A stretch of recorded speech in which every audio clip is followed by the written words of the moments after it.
Differences ఎట్లా ఉంటాయి అక్కడి లాస్ ఇక్కడి లాస్కి ఈ డైవర్స్ కేసుకి సంబంధించి?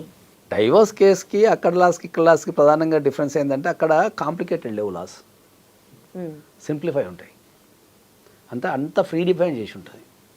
ఇండియా లెక్క ఇట్లా కాంప్లికేటెడ్ ఉండవు. ఓకే, మొత్తం ఫ్రీ డిఫైన్ చేసి ఉంటుంది కాబట్టి అక్కడ కేసులు వాదించడం అనేది చాలా ఈజీ ప్రాసెస్, చాలా ఈజీ ప్రాసెస్. అక్కడ ప్రధానంగా ఏంది, no fault divorce. No fault divorce అంటే ఏంటంటే జనరల్గా అందరికి అర్థమైన భాషలో ఏంటంటే డైవర్స్ తీసుకోవాలంటే ఎదురు వ్యక్తి అభిప్రాయంతో సంబంధం ఉండదు. నువ్వు డైవర్స్ పోయి అప్లై చేసేసుకుంటావు, స్టేట్ వైజ్ రూల్స్ ఉంటాయి, పోయి అప్లై చేసుకుంటావు, వాళ్ళు ఫార్మాలిటీస్ అన్ని పూర్తి చేసి లాస్ట్లో డైవర్స్ ఇచ్చేస్తారు. మళ్ళీ అక్కడికి ప్రధానమైన డిఫరెన్స్ ఏంటంటే భారతదేశంలో వైఫ్కి ప్రాపర్టీ మీద రైట్ లేదు, భర్త ప్రాపర్టీ మీద రైట్ లేదు. యూఎస్లో పెళ్ళైన తర్వాత సంపాదించిన దాని మీద వైఫ్కు రైట్ ఉంటుంది. ఇద్దరు సంపాదించిన రైట్ ఉంటుంది, ఇద్దరి ఆస్తులు అప్పులు అంతా ఒక దగ్గర పోగేసి సరిసగం చేసి పంపిస్తారు పెళ్ళైన తర్వాత సంపాదించి ప్రతి ఒక్కటి. అట్లా ఇక్కడ లేదు. ఒకవేళ అక్కడ హౌస్ వైఫ్ అయిందన్నా కూడా ఆమెకు రైట్ ఉంటుంది, ఇక్కడ ఉండదు.